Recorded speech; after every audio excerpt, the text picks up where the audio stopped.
Book 23 Funeral Games for Patroclus.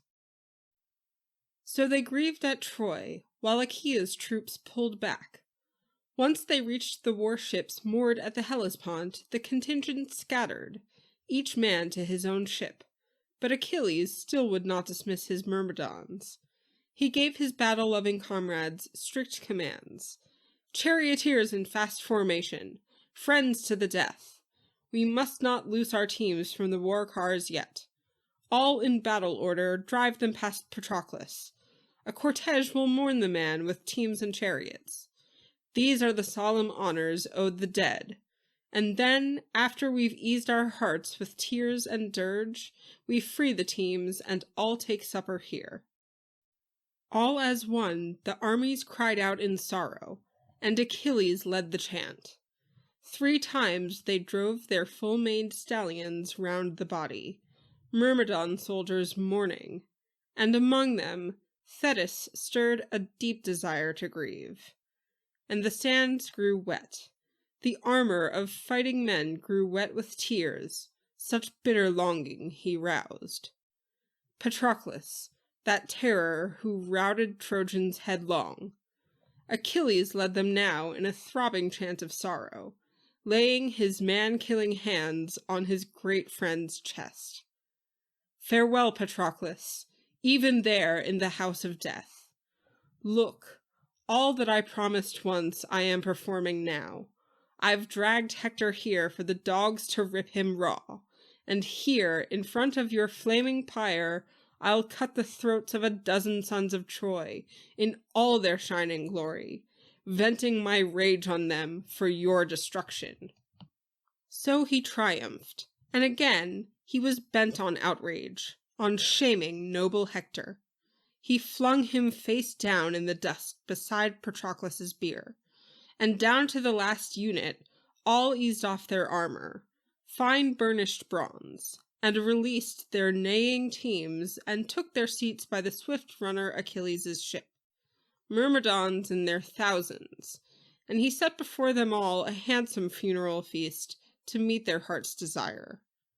And many pale white oxen sank on the iron knife, gasping in slaughter. Many sheep and bleeding goats and droves of swine with their long glinting tusks, succulent, rich with fat. They singed the bristles, splaying the porkers out across Hephaestus's fire, then poured the blood in cupfuls all around the corpse. But now their commander, swift Achilles, was led away by Achaea's kings, barely able to bring him round, still raging for his friend, to feast with Agamemnon.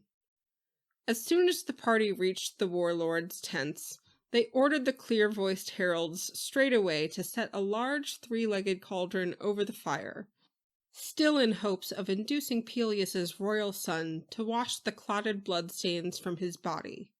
He spurned their offer, firmly, even swore an oath. No, no, by Zeus, by the highest, greatest god.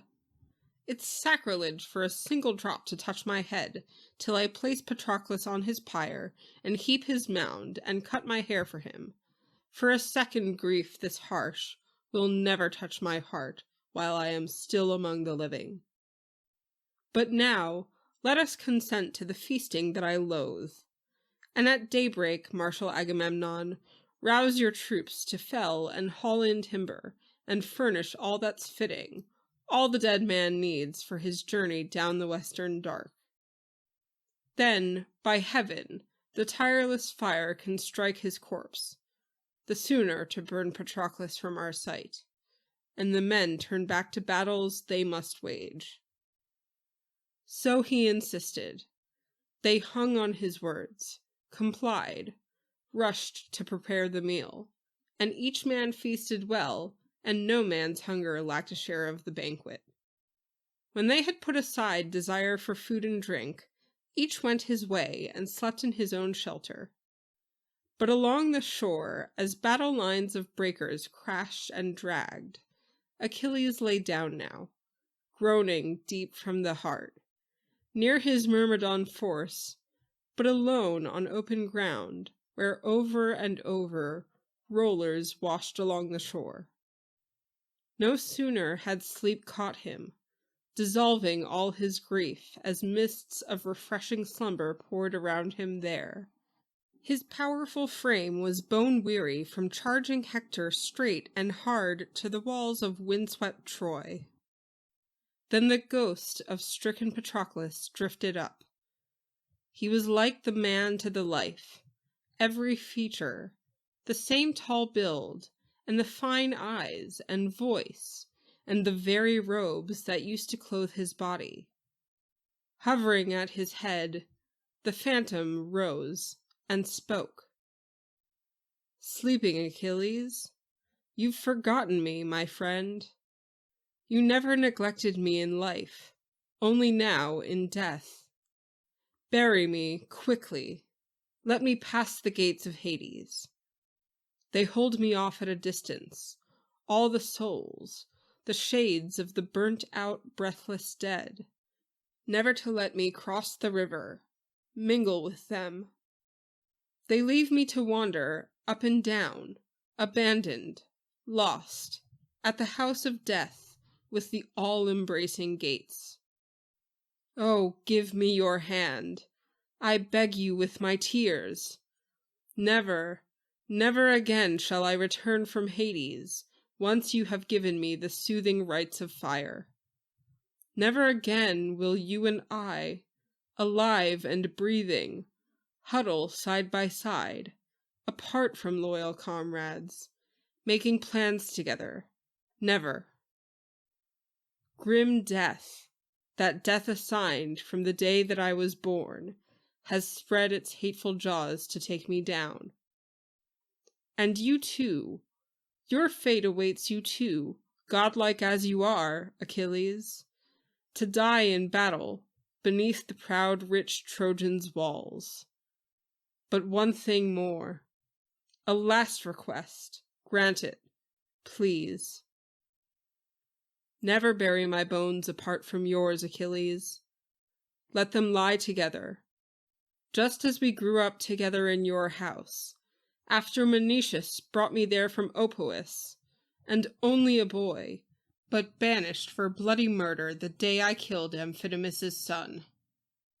I was a fool. I never meant to kill him, quarreling over a dice game. Then the famous horseman Peleus took me into his halls.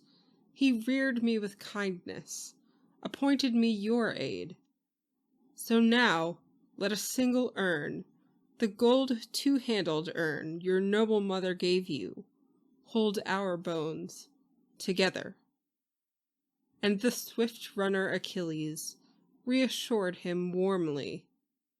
"Why have you returned to me here, dear brother, friend? Why tell me of all that I must do? I'll do it all. I will obey you, your demands. Oh, come closer. Throw our arms around each other, just for a moment. Take some joy in the tears that numb the heart." In the same breath, he stretched his loving arms, but could not seize him. No, the ghost slipped underground, like a wisp of smoke, with a high, thin cry. And Achilles sprang up with a start, and staring wide, drove his fists together, and cried in desolation, "Oh God! So even in death's strong house there is something left, a ghost, a phantom. True, but no real breath of life. All night long the ghost of stricken Patroclus hovered over me, grieving, sharing warm tears, telling me point by point what I must do. Marvelous, like the man to the life." So he cried, and his outcry stirred in them all a deep desire to grieve, and Dawn, with her rose-red fingers, shone upon them, weeping round the wretched corpse. At daybreak, King Agamemnon ordered parties of men and mules to haul in timber, pouring from the tents with a good man in charge. the lordly Idomeneus's aid-in-arms, Meriones. The troops moved out with loggers' axes in hand, and sturdy cabled ropes as mules trudged on ahead.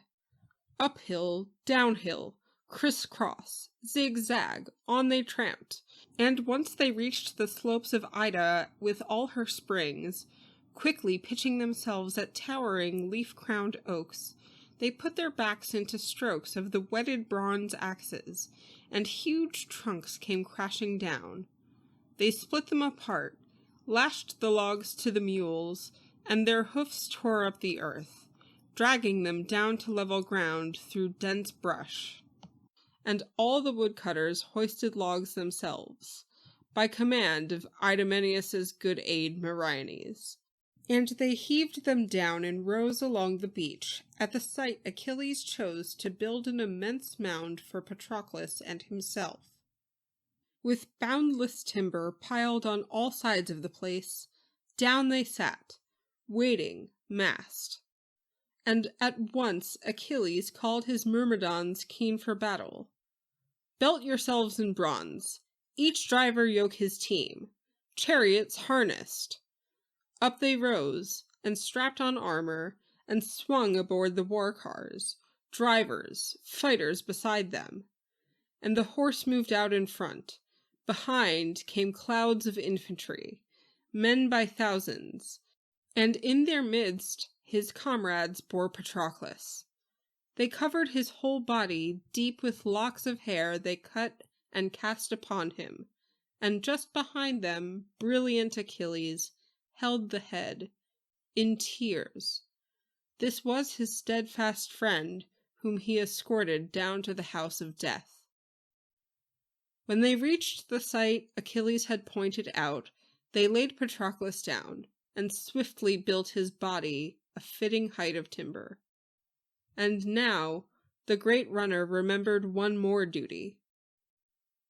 Stepping back from the pyre, he cut the red gold lock he'd let grow long as a gift to the river god Supergiant.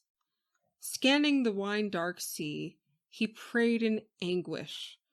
"Supergiant, all in vain my father Peleus vowed to you that there, once I had journeyed home to my own dear fatherland, I'd cut this lock for you and offer splendid victims. Dedicate 50 young ungelded rams to your springs, there, at the spot where your grove and smoking altar stand." So the old king vowed, but you've destroyed his hopes. Now, since I shall not return to my fatherland, I'd give my friend this lock, and let the hero Patroclus bear it on his way. With that, Achilles placed the lock in his dear comrade's hands, and stirred in the men again a deep desire to grieve. And now the sunlight would have set upon their tears if Achilles had not turned to Agamemnon quickly. "Atrides, you are the first the armies will obey. Even of sorrow men can have their fill. So now dismiss them from the pyre, have them prepare an evening meal. We are closest to the dead. We'll see to all things here. But I'd like the leading captains to remain." Hearing his wish, the lord of men Agamemnon dismissed the troops at once to the balanced ships. But the chief mourners stayed in place, piled timber, and built a pyre 100 feet in length and breadth, and aloft it laid the corpse with heavy, aching hearts. And droves of fat sheep and shambling, crook-horned cattle they led before the pyre, skinned and dressed them well. And the great-hearted Achilles, flensing fat from all, wrapped the corpse with folds of it, head to foot, then heaped the flayed carcasses round Patroclus. He set 2-handled jars of honey and oil beside him, leaned them against the bier, and then with wild zeal slung the bodies of 4 massive stallions onto the pyre, and gave a wrenching groan. And the dead lord Patroclus had fed 9 dogs at table, He slit the throats of 2, threw them onto the pyre, and then 12 brave sons of the proud Trojans he hacked to pieces with his bronze. Achilles' mighty heart was erupting now with slaughter.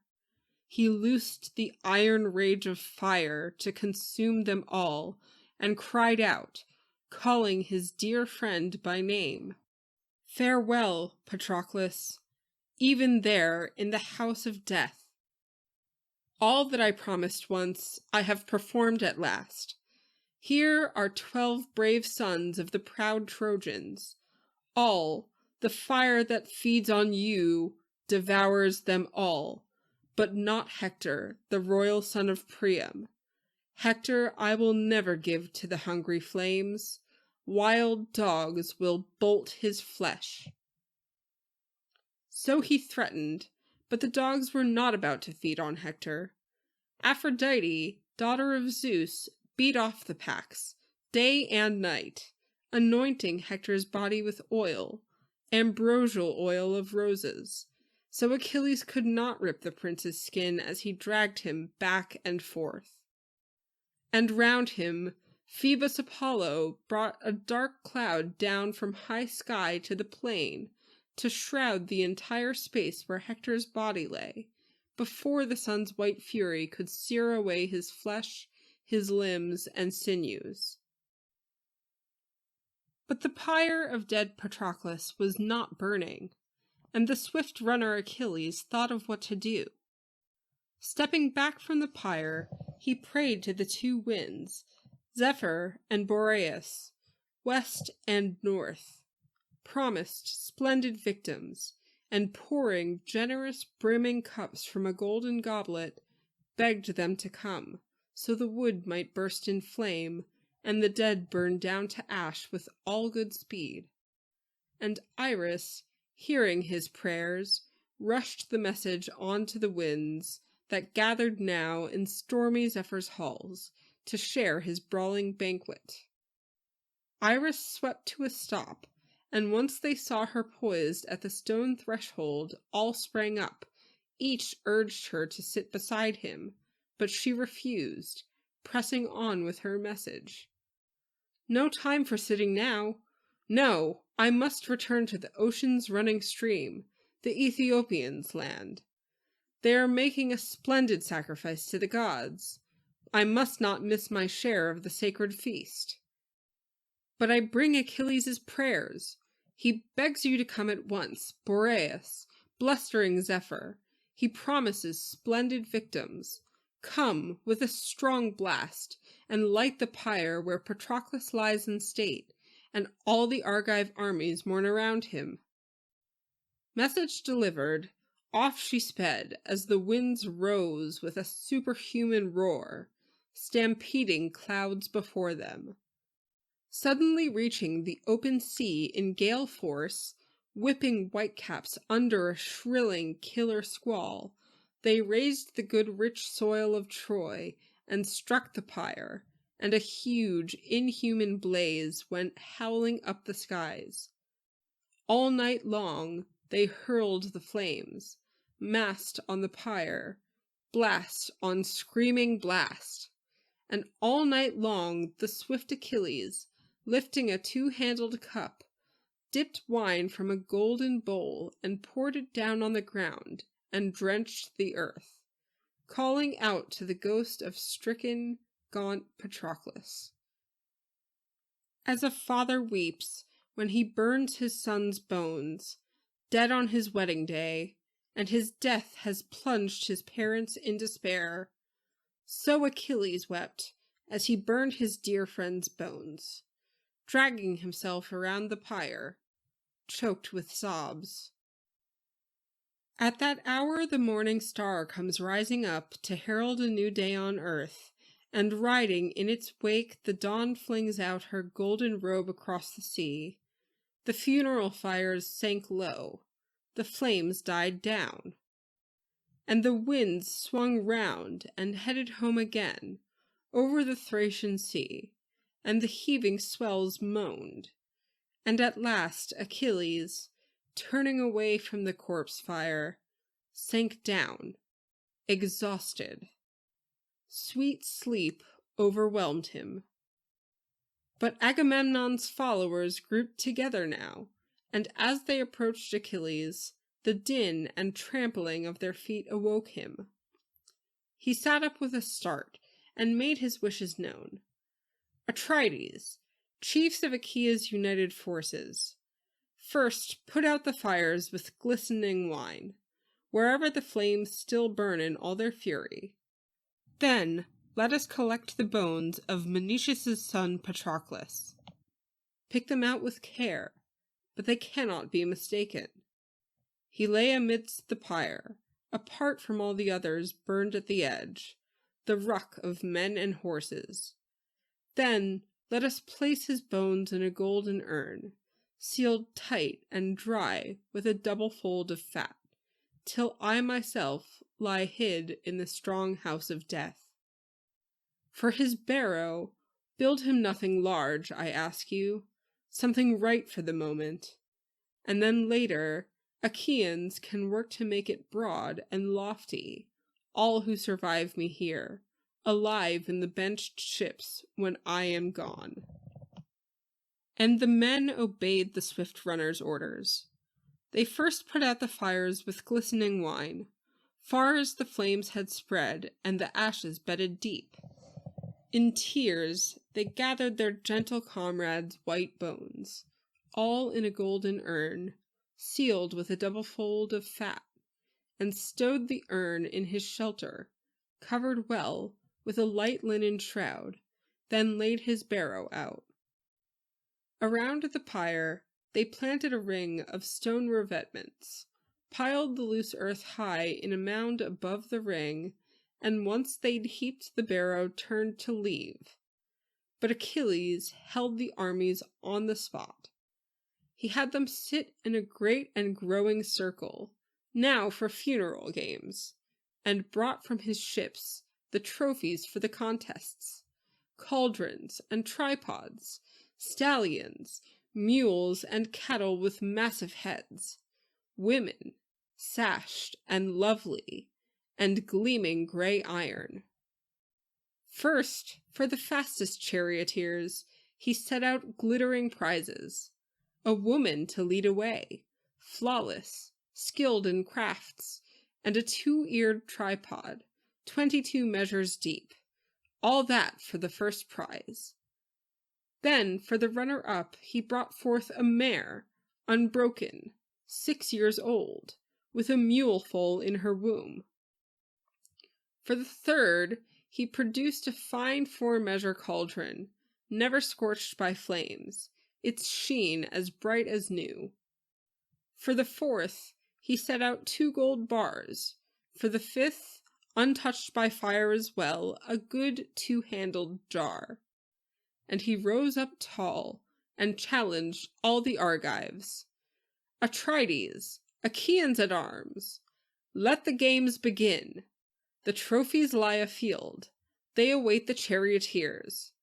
If we held our games now in another hero's honor, surely I'd walk off to my tent with first prize. You know how my team outstrips all others' speed. Immortal horses they are. Poseidon gave them himself to my father Peleus. Peleus passed them on to me. But I and our fast stallions will not race today. So strong his fame, the charioteer they've lost. So kind, always washing them down with fresh water, sleeking their long manes with smooth olive oil. No wonder they stand here, mourning. Look, trailing those very manes along the ground. They both refuse to move, saddled down with grief. But all the rest of you, come, all Achaeans in camp who trust to your teams and bolted chariots. Take your places now.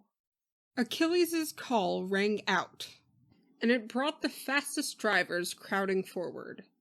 The first by far, Eumelus, lord of men, sprang up, Admetus' prized son, who excelled in horsemanship, and following him, Tydides, powerful Diomedes, yoking the breed of Tros he'd wrested from Aeneas just the other day when Apollo saved their master. Then Atreus' son Menelaus, the red-haired captain born of the gods, leading under the yoke his racers, Blaze, Agamemnon's mare, and his own stallion Brightfoot.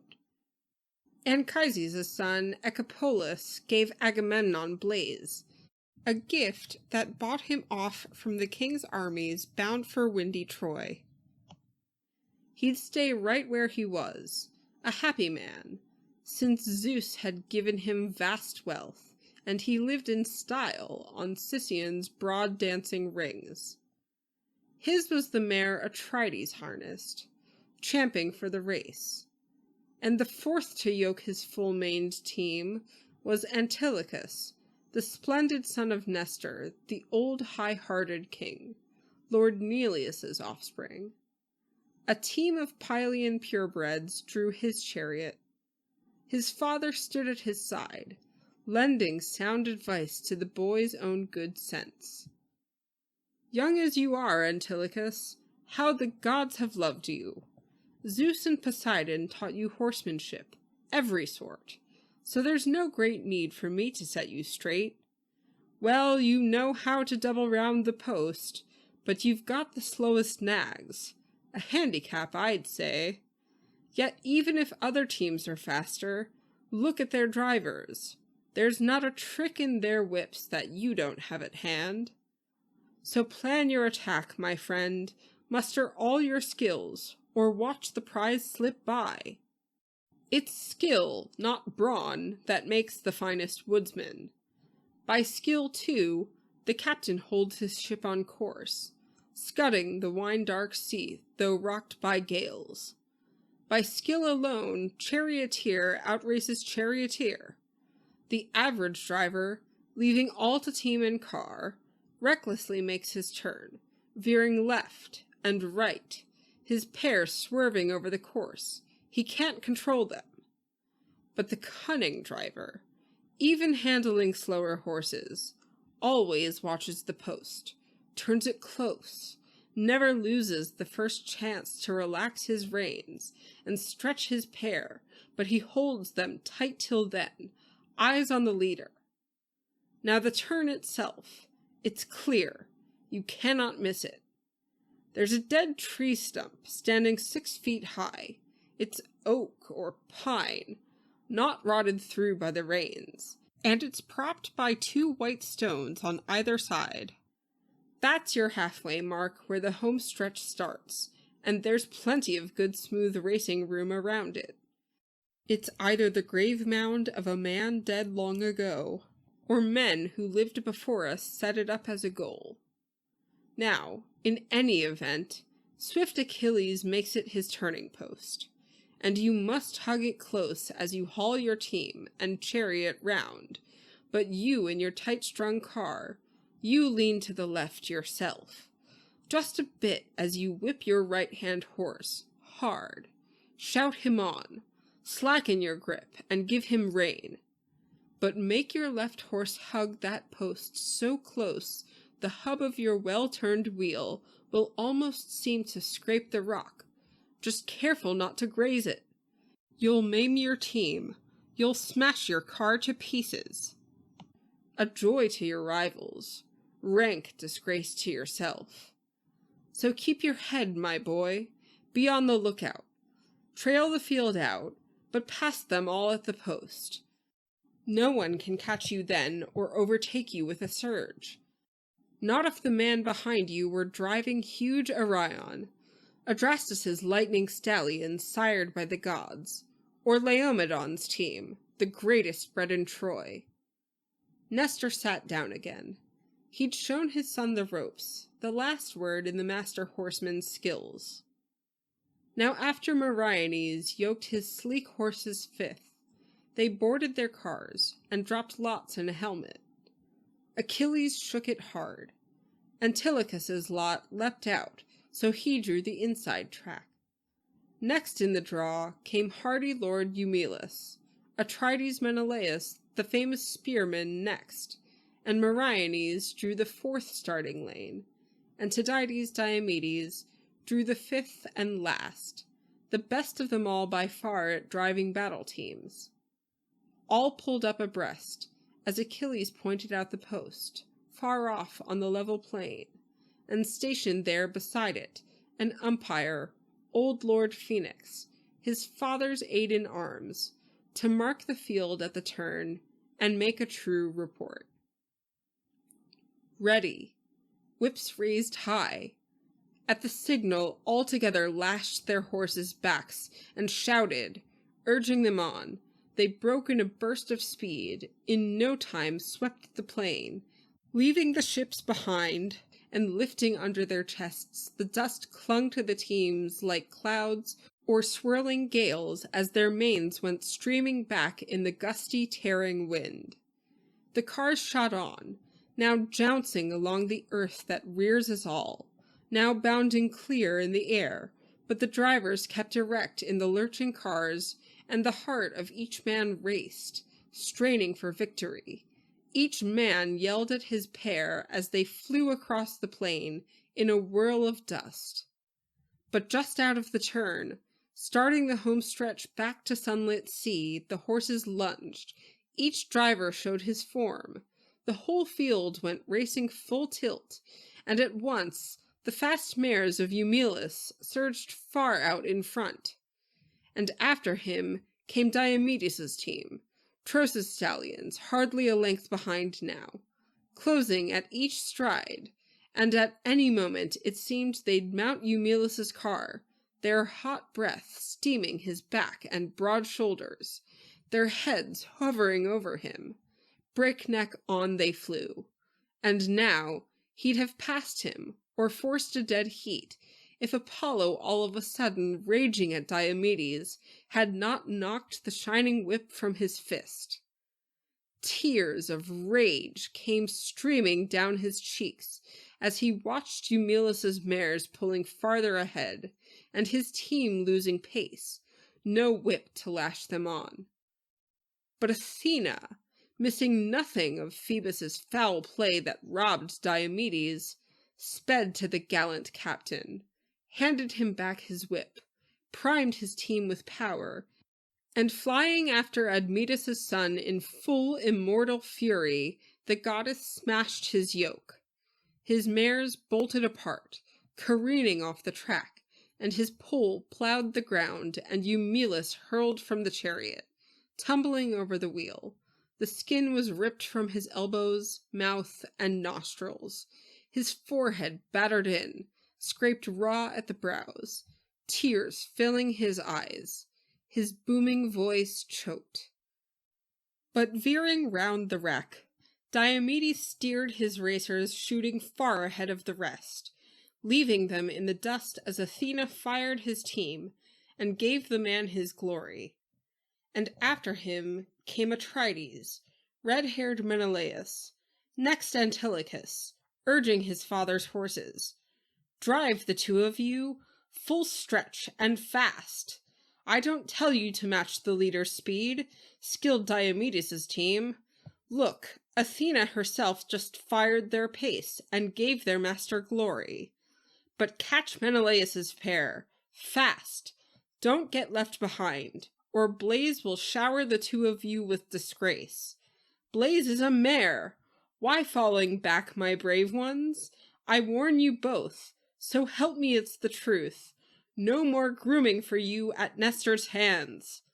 The old driver will slaughter you on the spot with a sharp bronze blade if you slack off now and we take a lesser prize. After them, faster, full gallop. I'll find the way. I've got the skill to slip past him there where the track narrows. I'll never miss my chance. Whipped with fear by their master's threats, they put on a fresh burst for a length or two, but suddenly brave Antilochus saw the narrow place where the road washed out. A sharp dip in the land, where massing winter rains broke off the edge, making it all one sunken rut. There Atrides was heading, no room for two abreast. But Antilochus swerved to pass him, lashing his horses off the track, then swerving into him neck and neck, and Atrides, frightened, yelled out at the man, "Antilochus, you drive like a maniac! Hold your horses! The track's too narrow here. It widens soon for passing. Watch out! You'll crash your chariot, wreck us both."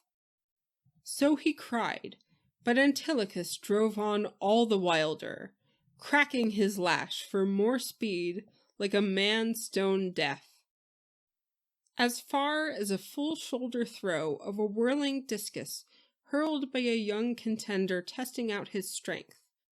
So far, they raced dead even. But then Menelaus's pair dropped back as he yielded, cut the pace on purpose.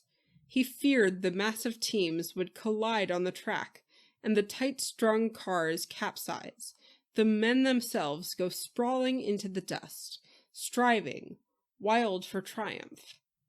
As his rival passed, the red-haired captain cursed him.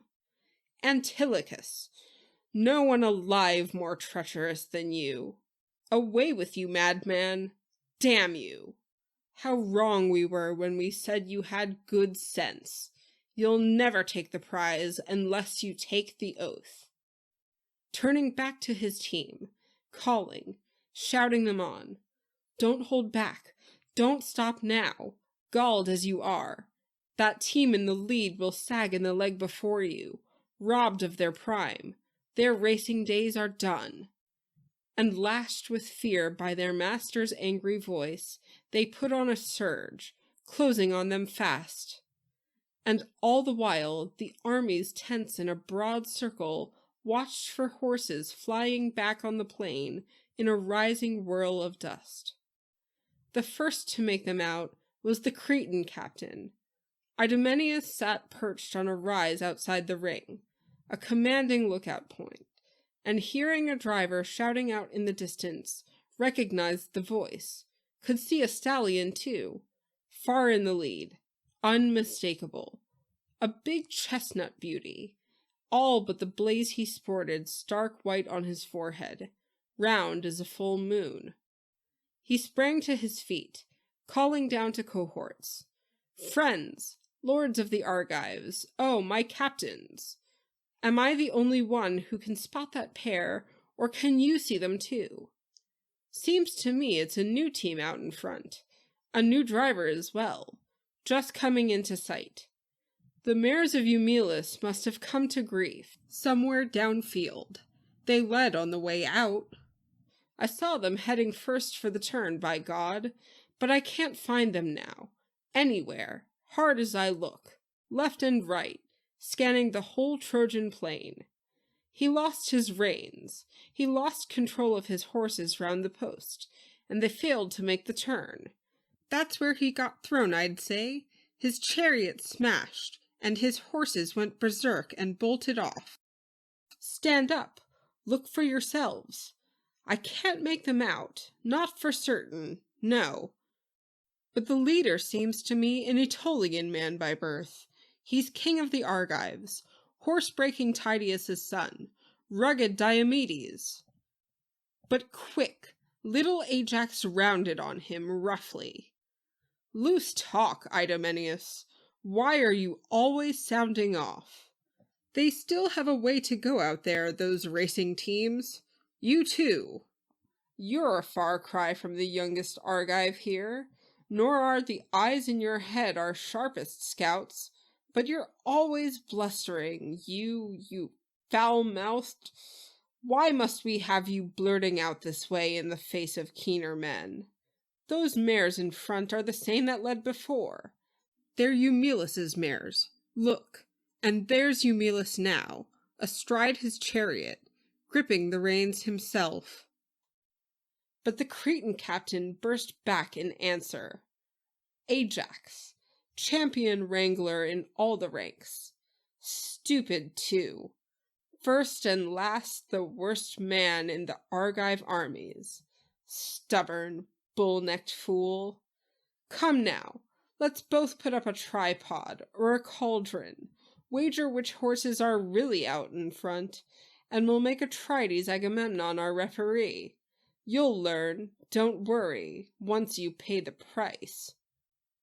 Ajax rose in fury to trade him taunt for taunt, and now the two of them might have come to blows if Achilles himself had not stood up to calm them. Enough! No more trading your stinging insults now, Ajax, Idomeneus. It's offensive. This is not the time. You'd be the first to blame a man who railed this way. Sit down in the ring, you two, and watch the horses. They'll be home in a moment, racing hard to win. Then each can see for himself who comes in second, who takes off first prize. In the same breath, Diomedes came on storming toward them. Closer, look, closing, lashing his team non-stop, full shoulder strokes, making them kick high as they hurtled toward the goal. Constant sprays of dust kept pelting back on the driver. The chariot, sheathed in gold and tin, careering on in the plunging stallion's wake, its spinning rims hardly leaving a rut behind in the thin dust as the team thundered in. A whirlwind finish. He reined them back in the ring with drenching sweat, lather streaming down to the ground from necks and chests. Their master leapt down from the bright burnished car, propped his whip on the yoke. His aide lost no time. The hardy Sthenelus rushed to collect the prizes, gave their proud troops the woman to lead away, and they carried off the handsome two-eared tripod as he was loosing the horses from the harness. Antilochus next. The son of Nestor drove in second, beating Atrides not by speed, but cunning, but still Menelaus kept his racers close behind. Tight as the closing gap between the wheel and horse when he hauls his master's car top speed across the flats, the very tip of his tail brushing the running rim, and the wheel spins closer, hardly a gap between as he sweeps the open plain. That much, no more, Menelaus trailed Antilochus, dauntless driver. At first he'd trailed him a full discus throw, but now he was closing, gaining on him fast. Yes, Blaze with all her fury and flowing mane, Agamemnon's mare was coming on with a strong surge, and now, if the two teams had a longer course to run, Menelaus would have passed him, no dead heat about it. Then Idomeneus's good aide Meriones came in fourth, trailing the famed Atrides by a spear throw. His team had sleek manes, but the slowest pace afield, and the man himself was the poorest racing driver. But Admetus's son, Eumelus, came in last of all, dragging his fine chariot, flogging his team before him. Seeing him there, the swift Achilles, filled with pity, rose in their midst, and said these winging words. The best man drives his purebred team home last. Come, let's give him a prize. It's only right. But second prize, of course. Tydeus' son must carry off the first. So he said, and the armies called assent to what he urged. And now, spurred by his comrades' quick approval, Achilles was just about to give the man the mare, when Antilochus, son of magnanimous old Nestor, leapt to his feet and lodged a formal protest. Achilles, I'll be furious if you carry out that plan. Do you really mean to strip me of my prize? So concerned that his team and car were wrecked, and the fellow too for all his racing skills. Why, he should have prayed to the deathless gods. Then he would never have finished last of all. You pity the man? You're fond of him, are you? You have hoards of gold in your tents, bronze, sheep, servant girls by the score, and purebred racers too. Pick some bigger trophy out of the whole lot and hand it on to the man, but do it later, or now, at once, and win your troops' applause. I won't give up the mare. The one who wants her? Step this way and try. He'll have to fight me for her with his fists." He flared up, and the swift runner Achilles smiled, delighting in Antilochus. He liked the man immensely. He answered him warmly, winged words. "Antilochus, you want me to fetch an extra gift from my tents? A consolation prize for Eumelus? I'm glad to do it. I'll give him the breastplate I took from Asteropaeus. It's solid bronze, with a glittering overlay of tin, rings on rings. A gift he'll value highly." He asked Automedon, ready aid, to bring the breastplate from his tents. He went and brought it, handed it to Eumelus. The man received it gladly. But now Menelaus rose, his heart smoldering, still holding a stubborn grudge against Antilochus. A crier put a staff in his hands and called for silence. And with all his royal weight, Atrides thundered, "Antilochus, you used to have good sense. Now see what you've done. Disgraced my horsemanship. You've fouled my horses, cutting before me, you with your far slower team. Quickly, lords of the Argives, all my captains, judge between us, impartially, no favoritism, so none of our bronze-armed men can ever say, 'Only with lies did Atrides beat Antilochus out and walk off with the mare. His team was far slower, but the king's own rank and power took the prize.' Wait, I'll settle things myself. I have no fear that any Achaean will accuse me. I'll be fair. Come over here, Antilochus, royal prince. This is the old custom. Come, stand in front of your team and chariot. Grasp the coiling whip that lashed them home. Lay your hand on their manes, and swear by the mighty God who grips and shakes the earth, you never blocked my chariot, not by deliberate foul." Antilochus came to his senses, backed off quickly. "No more, please. I am much younger than you are, Lord Menelaus. You're my senior, you the greater man. Well, you know how the whims of youth break all the rules. Our wits quicker than wind, our judgment just as flighty. Bear with me now. I'll give you this mare I won, of my own accord. And any finer trophy you'd ask from my own stores, I'd volunteer at once. Gladly, Atrides, my royal king. Anything but fall from your favor all my days to come, and swear a false oath in the eyes of every god." With that, the son of magnanimous old Nestor led the mare and turned her over to Menelaus's hands.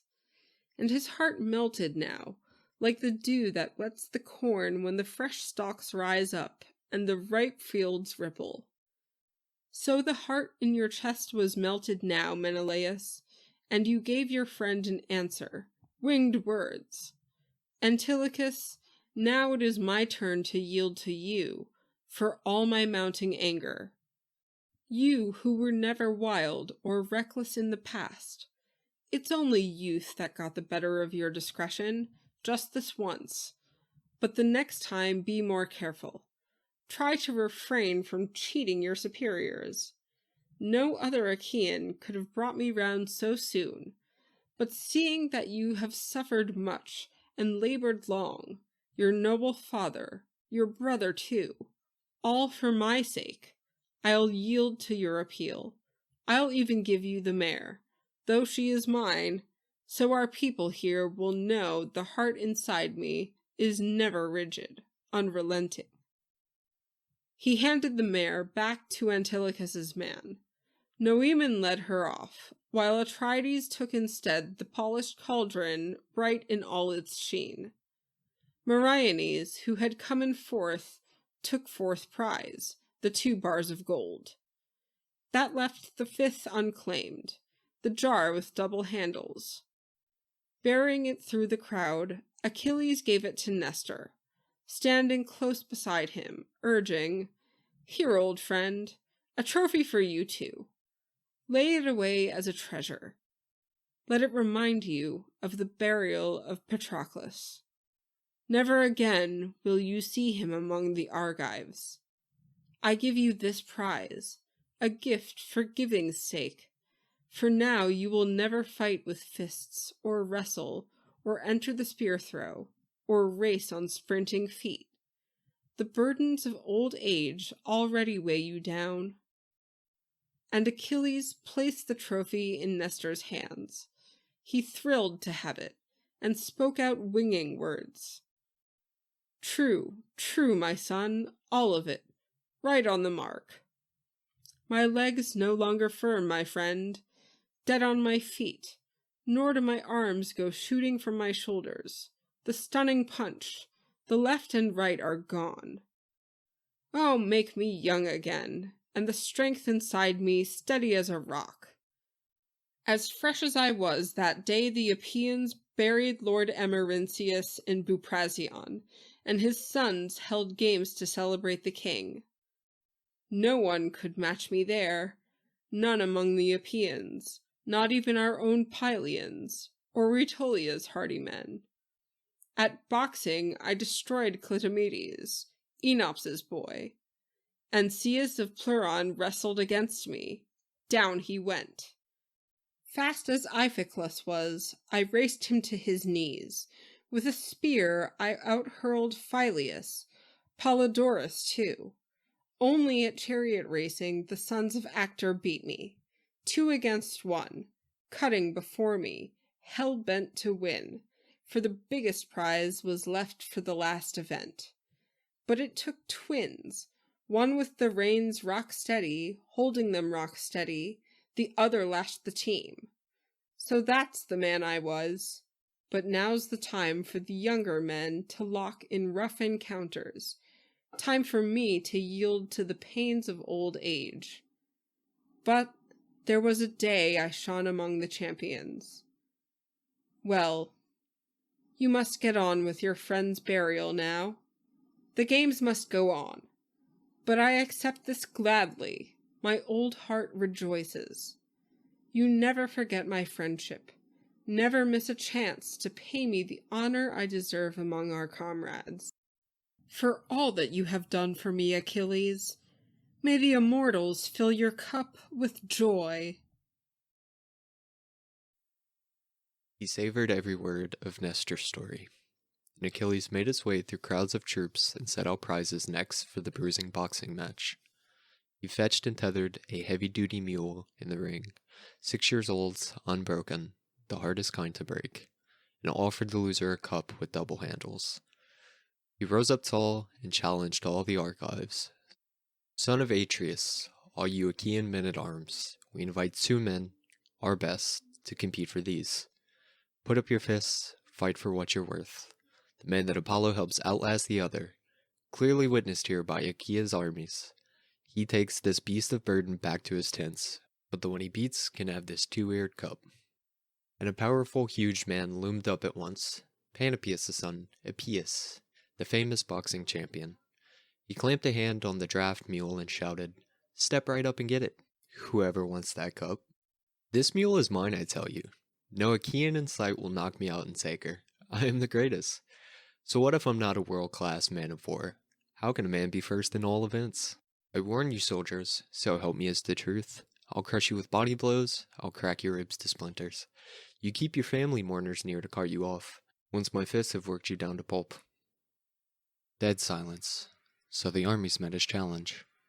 Only Euryalus rose to take him on, heroic volunteer, bred of Teleus' blood and a son of King Messicius, who went to Thebes in the old days, when Oedipus fell, and there at his funeral games defeated all the Thebans.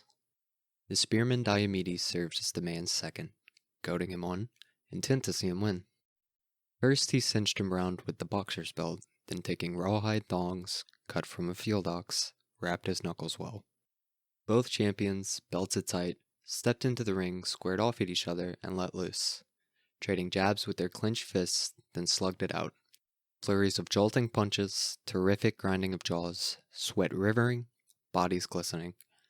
Suddenly, Euryalus glanced for an opening, dropped his guard, and Epeius hurled his smashing roundhouse hook to the head. A knockout blow. He could keep his feet no longer. Knees caved in on the spot.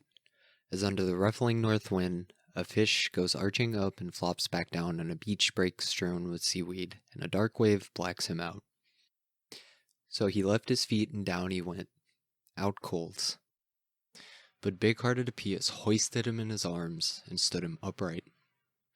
A band of loyal followers rushed to help him, led him out of the ring, his feet dragging, head lolling to one side, spitting clots of blood, still senseless after they propped him in their corner, and they had to fetch the two-eared cup themselves. Quickly, Achilles displayed before the troops the prizes set for the third event, the grueling wrestling match. For the winner, a large tripod made to stride a fire and worth 12 oxen, so the soldiers reckoned. For the loser, he led a woman through their midst, worth 4 they thought, and skilled in many crafts. And he rose up tall and challenged all the Achaeans. Now 2 come forward, fight to win this prize. And the giant Ajax got to his feet at once. Odysseus stood up too, an expert at every subtle, cunning hold.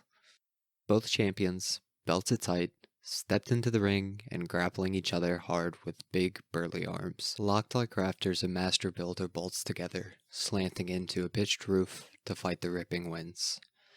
And their backbones creaked as scuffling hands tugged for submission holds, and sweat streamed down their spines and clusters of raw welts broke out on ribs and shoulders, slippery red with blood, and still they grappled, harder, looking for victory.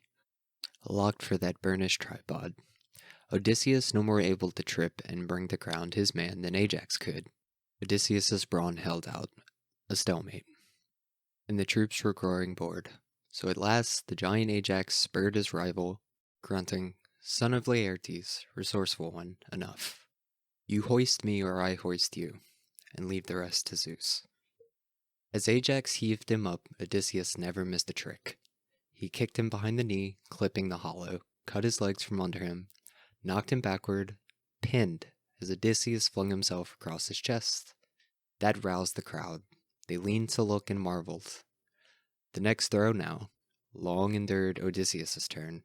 He tried to hoist great Ajax, budged him a little off the ground, true, but he could not heave him clear, then hooked him round a knee, and down they sprawled together, both men clinched in a deathlock, tussling round in dust. And now they'd have jumped up, gone for the third fall if Achilles himself had not stepped in and stopped them. No more struggling. Don't kill yourselves in sport. Victory goes to both. Share the prizes. Off you go, so the rest of the men can have a crack at contests. And they listened gladly, nodding at his decision, wiped the dust from their backs, and pulled their shirts on. Achilles quickly set out prizes for the foot race. A silver bowl, gorgeous, just 6 measures deep, but the finest mixing bowl in all the world. Nothing could match its beauty. A masterpiece that skilled Sidonian craftsmen wrought to perfection. Phoenician traders shipped across the misty seas, and mooring in Thoas' roads, presented to the king. Aeneas, son of Jason, gave it to Prince Patroclus, the ransom paid to release Lycaon, Priam's son. This was the bowl Achilles offered up at games to commemorate his great friend, for the one racer who proved the fastest on his feet. For the runner-up, he produced a massive ox with rippling folds of fat and half a bar of gold for him who came in last. He rose up tall and challenged all the Achaeans. "Now, men, come forward, fight to win this prize." And the racing Orlaean Ajax sprang up at once, Odysseus quick at tactics too, then Nestor's son, Antilochus, fastest of all the young men in the ranks. Achilles pointed out the posts. They towed the line and broke flat out from the start, and Ajax shot ahead with quick Odysseus coming right behind him, close as the weaver's rod to a well-sashed woman's breast when she deftly pulls its order, shooting the spool across the warp, still closer, pressing her breast. So close Odysseus sprinted, hot on Ajax's heels, feet hitting his tracks before the dust could settle, and quick Odysseus, panting, breathing down his neck, always forcing the pace, and all the Argives shouting, cheering him on as he strained for triumph, sprinting on and fast in the homestretch. Spurting toward the goal, Odysseus prayed in his heart to blazing-eyed Athena. "Hear me, goddess, help me. Hurry, urge me on." So Odysseus prayed, and Athena heard his prayer, put springs in his limbs, his feet, his fighting hands, and just as the whole field came lunging in for the trophy, Ajax slipped at a dead run. Athena tripped him up. Right where the dung lay slick from bellowing cattle, the swift runner Achilles slew in Patroclus' honor. Dung stuffed his mouth. His nostrils dripped the muck as shining, long-enduring Odysseus flashed past him to come in first by far and carry off the cup while Ajax took the ox. The racer in all his glory just stood there, clutching one of the beast's horns, spitting out the dung and sputtering to his comrades. "Foul, by heaven! The goddess fouled my finish." Always beside Odysseus, just like the man's mother, rushing to put his rivals in the dust. They all roared with laughter at his expense. Antilochus came in last and carried off his prize with a broad smile and a joke to warm his comrades. "I'll tell you something you've always known, my friends. Down to this very day, the gods prefer the old-timers. Look at Ajax now, with only a few years on me. But Odysseus, why, he's out of the Dark Ages, one of the old relics. But in green old age, they say. No mean feat to beat him out in a race, for all but our Achilles." Bantering so, but he flattered swift Achilles, and the matchless runner paid him back in kind. "Antilochus, how can I let your praise go unrewarded? Here's more golds, a half-bar more in the bargain." He placed it in his hands, and he was glad to have it. Then Achilles carried into the army's broad ring a spear trailing its long shadow, laid it down, and beside it placed a battle shield and helmet. The arms Patroclus stripped from Lord Sarpedon. And Achilles rose and challenged all the Argives. "We invite 2 men, our best, to compete for these. Full battle gear, take up your slashing bronze lances. Fight it out with the other, duel before the troops. The soldier who gets in first and cuts a rival's flesh, who pierces armor to draw blood and reaches entrails, I'll give that man this broadsword, silver-studded. Handsome Thracian work I stripped from Asteropaeus. But both fighters will share this armor, bear it off, and we'll give them a victor's banquet in our tents." Huge Telamonian Ajax rose to meet the challenge. Tydeus' son rose too, the powerful Diomedes. Both men armed at opposite sides of the forces, into the ring they strode and met, burning for battle, glances menacing, wild excitement seizing all their comrades. And just coming in range, just closing on each other, they made 3 rapid charges, 3 lunges, and then Ajax stabbed through Tydides' round balanced shield, but failed to reach his flesh, saved by the breastplate just behind the buckler. But now Diomedes, thrusting over the giant's massive shield, again and again, threatened to graze his throat, the spear point glinting sharp. And such terror for Ajax struck his Argive friends, they cried for them to stop, to divide the prizes, share and share alike.